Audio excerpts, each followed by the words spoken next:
Didawuhkan juga oleh Rasulullah SAW, tuba liman amana bi walam yaroni. Yang hebat itu imannya orang yang enggak melihat saya.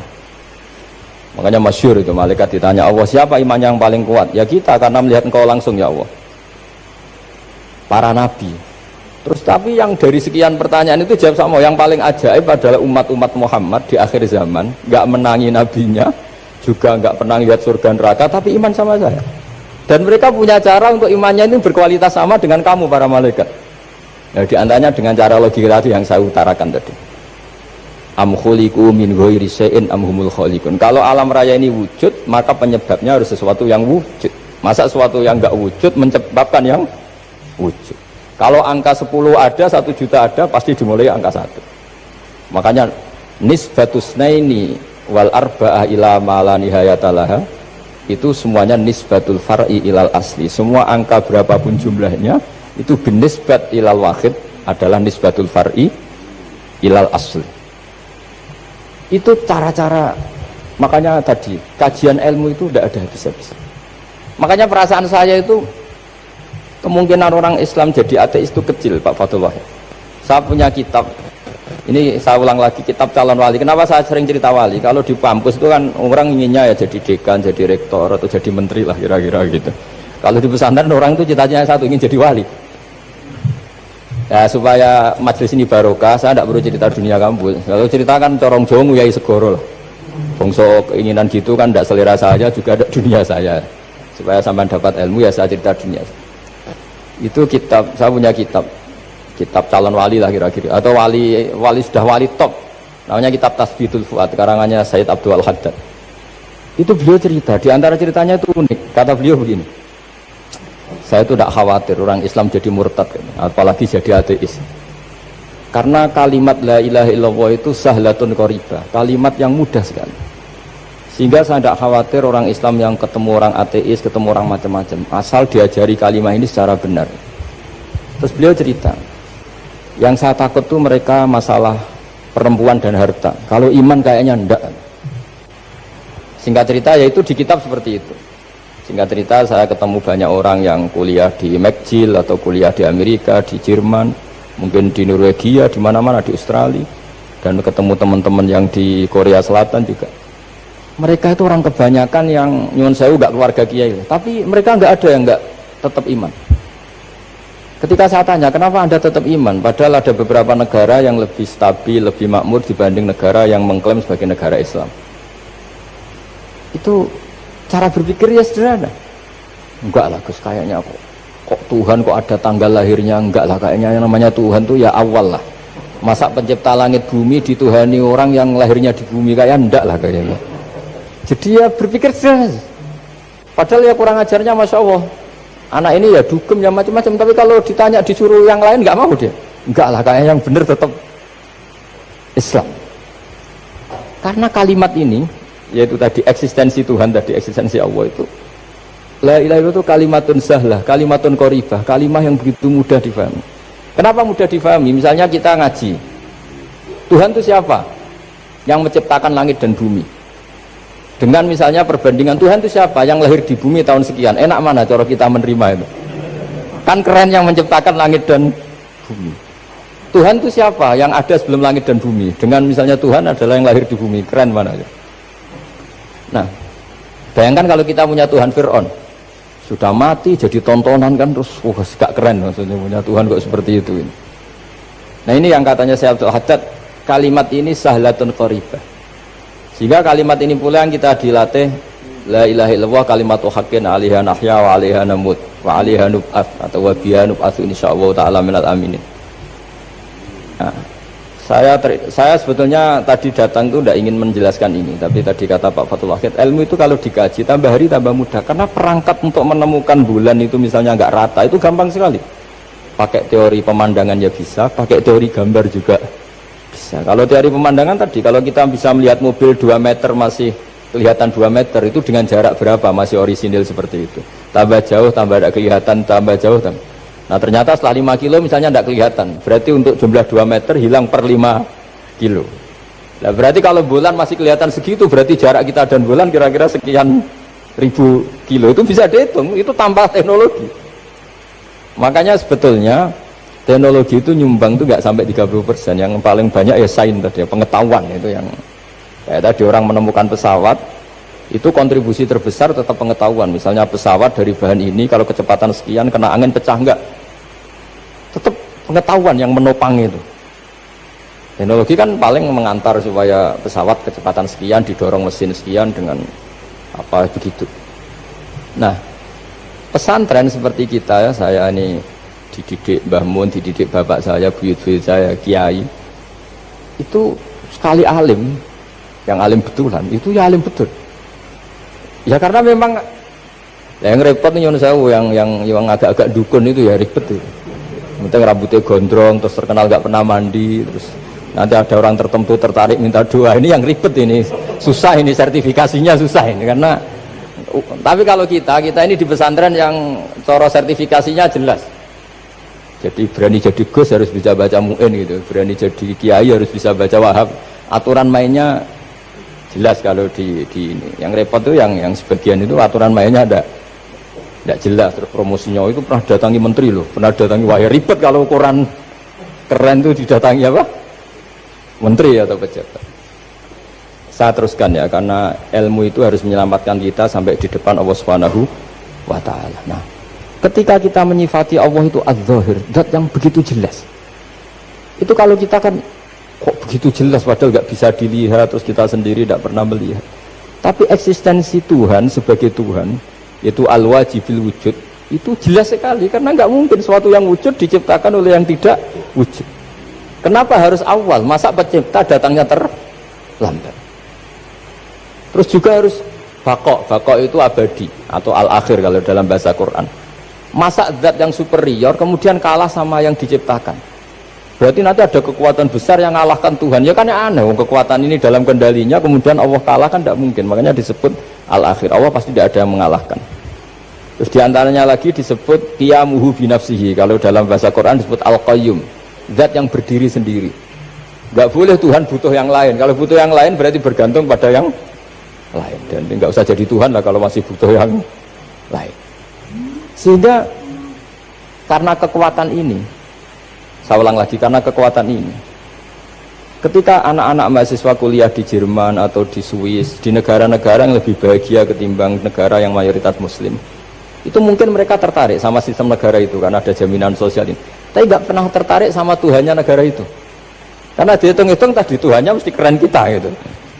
Jadi ini cerita ke saya Abdul Haddad, kata saya Abdul Haddad, kamu udah usah khawatir lah umat Islam murtad atau jadi ateis gitu, karena penjelasan tauhid Islam itu begitu jelas. Jadi by design manusia itu pasti nerima tauhid kira-kira gitu. Jadi ini pentingnya ad-dhahir. Jadi Allah itu begitu apa? Jelas. Tapi Allah juga mensifati dirinya al-batin. Ya al-batin itu gak mudah dikenali. Kenapa? Karena tubuh kita desainnya ini profan, tubuh kita tidak sempurna, rentan. Nah, tentu sesuatu yang tidak sempurna ini tidak bisa melihat zat yang super apa? Sempurna.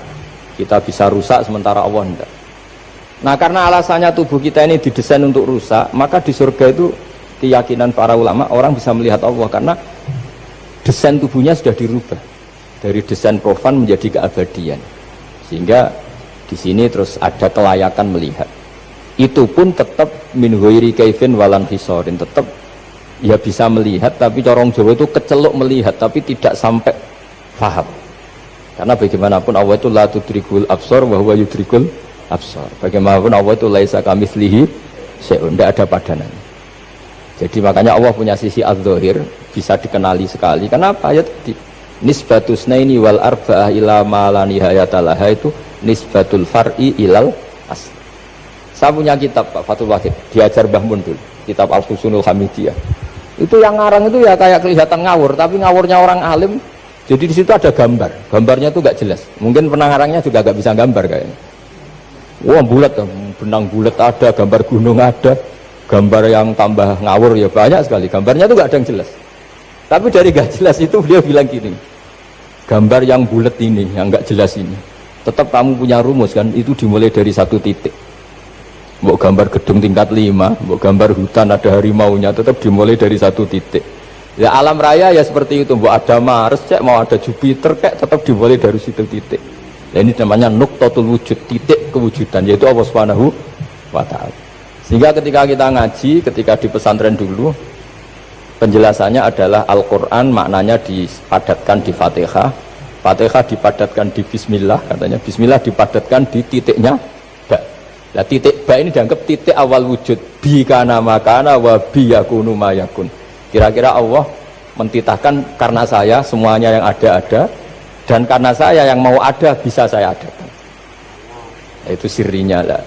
Jadi menerangkan tauhid itu pakai gambar. Gambarnya keliru sekali lah kalau dalam orang seni mesti melihat gak seni itu.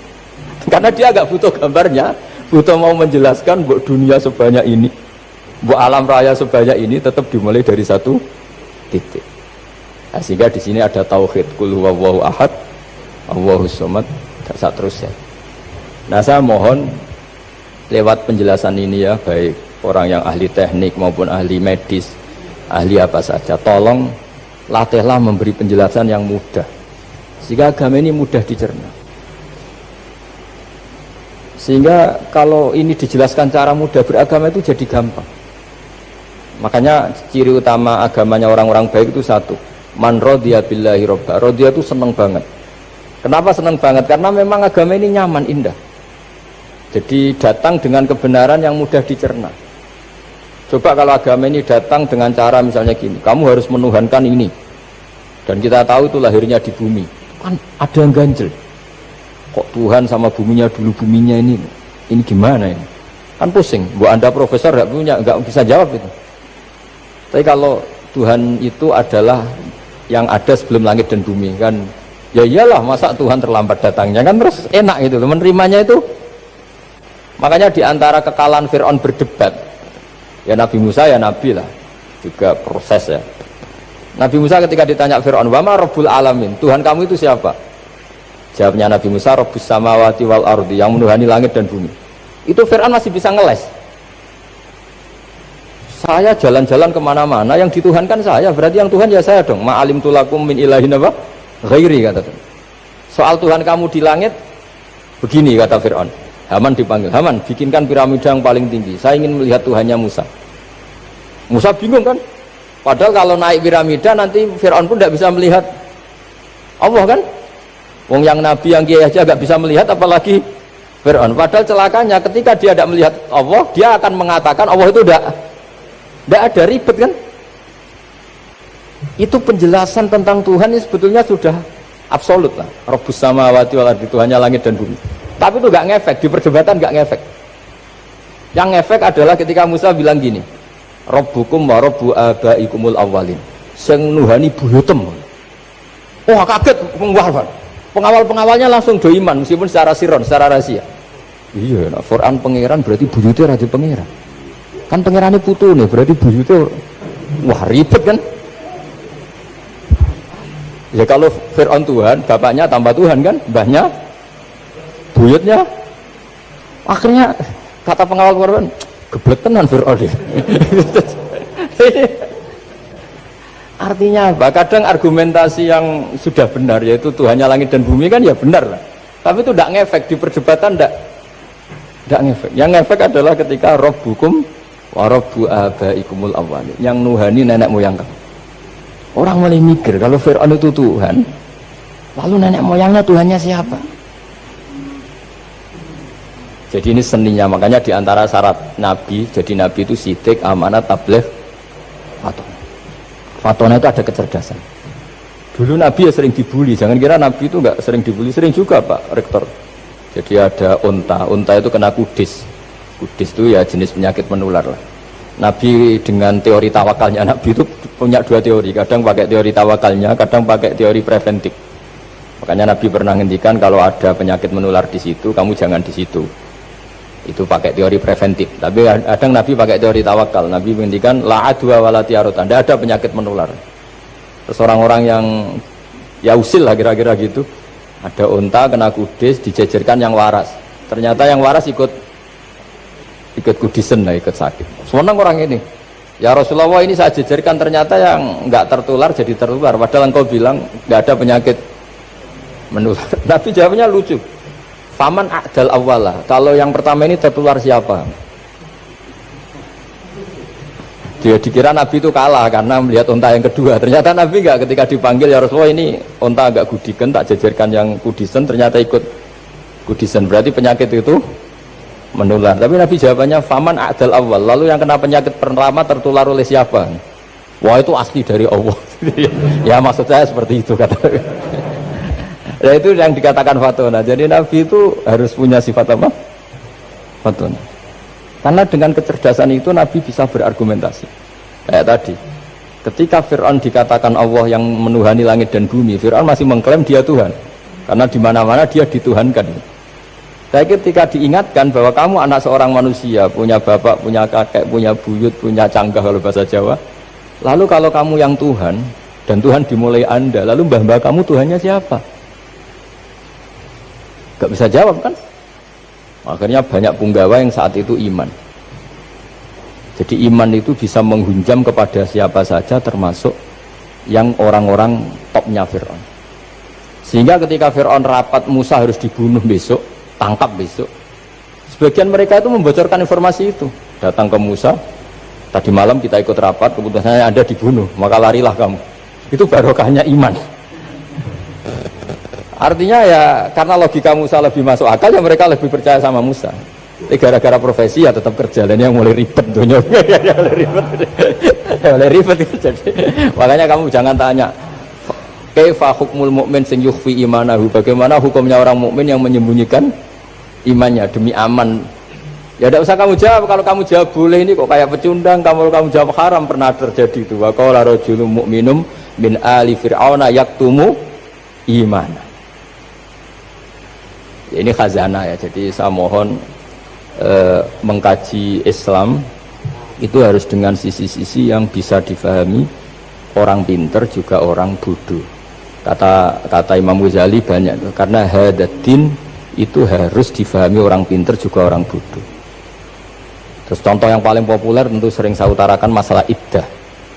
Iddahnya orang terceraikan itu 3 kali masa suci. Kalau menurut Abu Hanifah 3 kali masa haid. Orang pintar tahulah kalau perempuan sedang haid, menstruasi pasti sedang tidak hamil. Sehingga kalau dia sudah haid 3 kali ada kepastian tidak hamil. Kalau tidak hamil artinya apa? Nggak ada sperma dari zaut awal, suami pertama yang jadi anak dia. Padahal tujuan iddah adalah nanti kalau di hubungan suami istri sama suami kedua, jelas anaknya suami kedua. Tapi kalau andaikan tidak ada iddah kan, malam hubungan suami istri, pagi bentrok cerai, terus kawin. Kumpul suami istri lagi, terus nanti anaknya itu anaknya siapa? Kan nggak jelas. Kalau sampean bisa klaim lewat DNA juga mungkin secara ilmu objektif Pak Rektor. Masalahnya juga bisa disuap kan? Saya sering dibantah orang-orang itu. Wah Gus, DNA itu otoritatif karena gini-gini nggak mungkin, bohong kamu. Ya DNA-nya nggak bohong, pegawainya bisa disuap kan? Kayak nggak tahu manusia apa nggak tahu Indonesia, nggak tahu terus. Itu yang sensitif itu, yang mulai wilayah sensitif itu. Kayak gak tahu manusia apa kayak gak tahu Indonesia?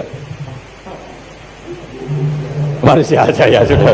Berarti Anda sangat nasionalis. Jadi ribet kan? Maka dianjurkan ada iddah. Dengan iddah selesai berarti benar-benar perempuan ini baru atur rohmi, rahimnya steril dari unsur mani zaut awal. Dan kalau 3 kali masa suci itu artinya apa? Kira-kira 3 bulan. Kira-kira ya, wal mutallaqatu yatarabbasna bi anfusina salah satu apa? Huruf. Pertanyaannya kalau 3 bulan, andai kan tidak pakai teori ilmiah, menstruasi itu sudah teori ilmiah. Ada yang tanya ke saya, Gus kenapa harus sampai 3 kali, padahal menstruasi pertama pasti sudah ada hamil. Saya jawab, menstruasi pertama itu namanya keluar darah, nggak ada jaminan kalau itu haid, bisa saja keluar darah karena kaget, karena kecelakaan, karena apa. Sehingga kalau misalnya perempuan diceraikan, Gus saya sudah haid, yang jamin kalau itu haid siapa? Maksudnya keluar darah dengan makna tidak hamil. Bisa saja keluar darah kali ini faktor kaget ya, atau faktor kecelakaan. Tapi kalau sampai 3 bulan, karena per bulan haid sekali, itu meskipun haidnya keliru, haid keliru itu misalnya sebetulnya itu enggak darah haid tapi darah penyakit istiqathah, kan tetap kelihatan. Masa 3 bulan enggak bleeding joro-joro? Kan mesti bentuknya tubuh sudah rubah. Artinya kata ulama-ulama, agama ini nggak bisa hanya mengacu ilmu. Kalau mengacu ilmu haid sekali sudah cukup. Tapi kenapa harus 3 kali? Karena itu 3 kali. Orang awam tahu semua kalau itu sedang hamil atau tidak hamil. 3 bulan dari dicerai kan kelihatan kalau hamil ya bentuk tubuhnya sudah rubah, kalau enggak.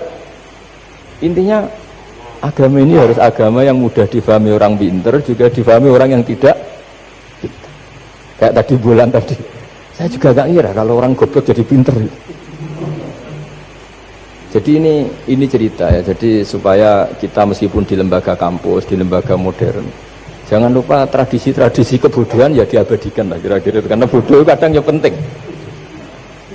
Makanya kalau cerita di dunia wali itu kacau. Anda boleh gak nerima cerita ini, tapi Anda harus percaya kalau kekuasaan Allah itu tidak terbatas.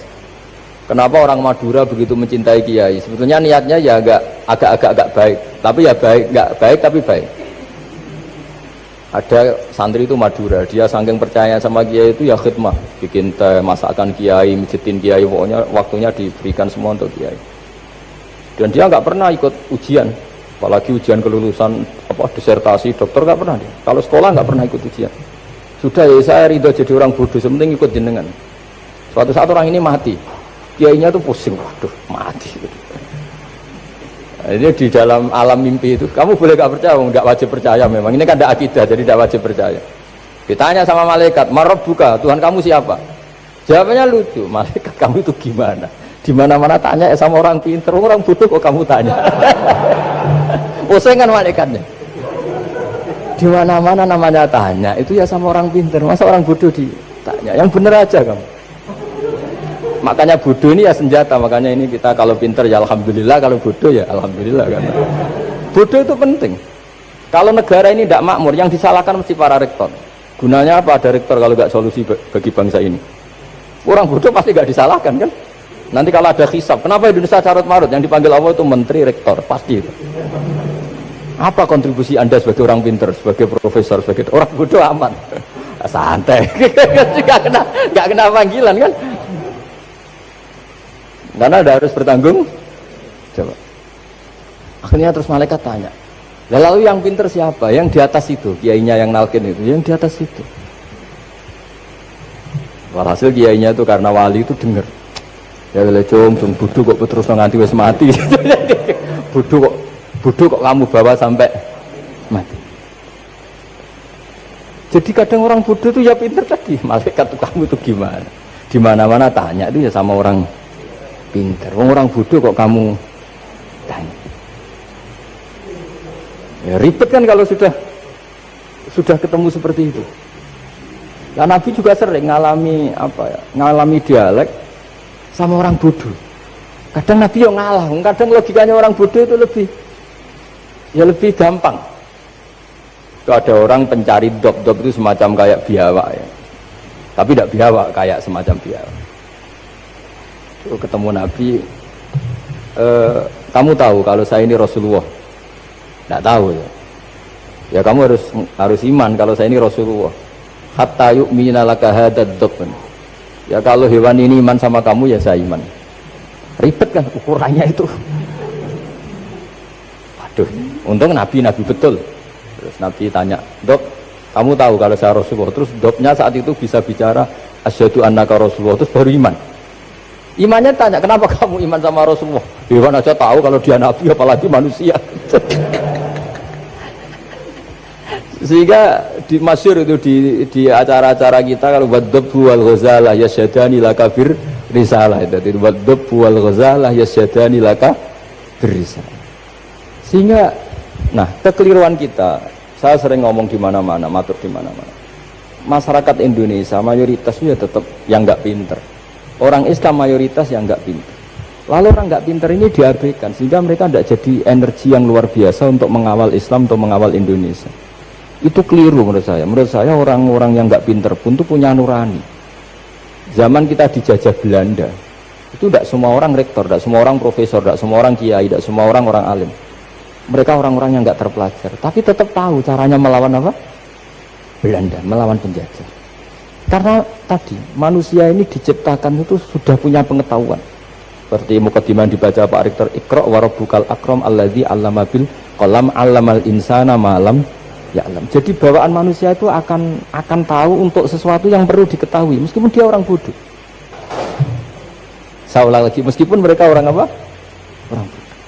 Nah, di sini nih Islam datang yastawi fistifadatiha fistifadati syariah ar-rijalu wasibyan, bahwa ukuran kebenaran itu adalah siapapun mudah tahu bahwa angka 2, angka 3, angka 5 itu adalah far'ul wahid, cabang dari angka 1. Fal aslu huwal wahid, yang asli adalah angka 1. Dan 1 ini harus 1. 0, itu ditemukan untuk setelah ada angka 1. Jangan keliru kamu. Tanpa ada angka 1 tidak ada 0, 0, ada gunanya kalau ada 01. Misalnya ada orang bilang, tapi kan ada 0,5, tetap saja harus ada angka 1. Nggak bisa. Kamu bayangkan 0,5 kan karena ada 1. Artinya apa? Kamu bilang separuh dari 1. Tapi itu pun karena sudah ditemukan aljabar. Makanya kalau dalam matematika Arab, mungkin di sini banyak orang eksak. Kalau matematika Arab itu mudah sekali, Pak. Orang Arab itu nggak mau bilang 2,5. Misalnya zakatnya tijarah itu 2,5. Itu kan kalau kita zaman SD kan garap porogapit. Itu orang Arab nggak mau. Saya pernah cepet-cepetan garap matematika, yang ahli matematika sama saya itu cepet saya. Karena saya pakai matematika bodoh. Justru itu gampang. Kalau orang Arab cara berpikir gini, kalau bilang 2,5 itu rubu'ul usur. Apa? Rubu'ul usur. Dari rubu'ul usur gini, 1/4 dari 1/10. Jadi misalnya 100 1/10-nya berapa? 10. Setelah 10 1/4-nya berapa? 2,5. Jadi bertahap, rubu'ul usur. Sehingga misalnya gitu, 1 juta kan angkanya nolnya kan 6. Kalau kamu porogapit 2,5 kan kuweselen dia porogapit. Kalau orang Arab gampang, 1 juta 1/10-nya berapa? 100. 1/4-nya 25. Berarti 2,5-nya 1 juta 25.000. Orang Arab bilangnya rubu'ul usur. 1/4 dari 1/10. Jadi di 1/10-kan dulu, baru di 1/4. Jadi lebih cepat. Sampai pakarnya tanya, Gus kok bisa gini? Wah, aku anak kiai ngawur. Saya ini, makanya banyak orang pesantren itu pintar matematika. Sebetulnya matematika yang model, ya sebenarnya kayak agak model bodoh itu. Tapi itu gampang, orang awam gampang.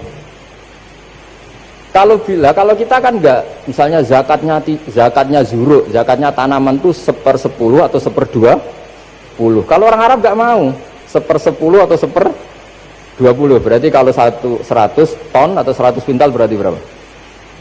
10 atau 5 kan? 1/10-nya 100 berapa? 10. Kalau 1/20-nya 5. Kalau hitung-hitungan di fikih zakat orang modern kan 1/10 atau 1/20. Kalau orang Arab nggak mau bilang gitu. Zakatnya zuru itu al-usur 1/10. Berarti per 100 ton misalnya 10. Atau nisful usur, separuh dari 1/10. Jadi nggak mau bilang 1/20. Usur atau nisful usur. Gampang mana coba? Ya kan, usurnya kan 10. Kalau nisful usur 5 atau 1/20. Daripada gawe porogapit, seruat. Jadi kita ini yang kelihatan goblok matematikanya ya pinter juga gitu. Meskipun ya tetap goblok karena ada nekuni gitu. Sehingga di pondok itu ya dulu diajarkan faraid, falak itu ya gampang sekali karena memang hitungan Arab gitu. Kalau bilang 2/3 itu sulusani apa? Jadi 6. 2/3-nya 6 berapa? 6 sulusnya berapa? Sepertiganya 2. Nah, 1/3 itu 1/3 2 kali. Berarti berapa? 4. Ya, 6 itu 2/3-nya kan? Pokoknya bahasa Arabnya sulusan. Kalau orang terjemahnya berapa? Kalau orang 2 kali 1/3 apa? 2/3. Sulusan itu 2/3. Nah, itu kalau orang Arab bilang enggak 2/3, sulusani. 1/3 2 kali. Jadi 6 di 1/3 dulu 2. Nah 2 itu 2 kali. Berarti berapa? 4. Jadi itu. Nah Quran itu ya kira-kira gitu. Jadi kelihatannya goblok, tapi itu pinter itu.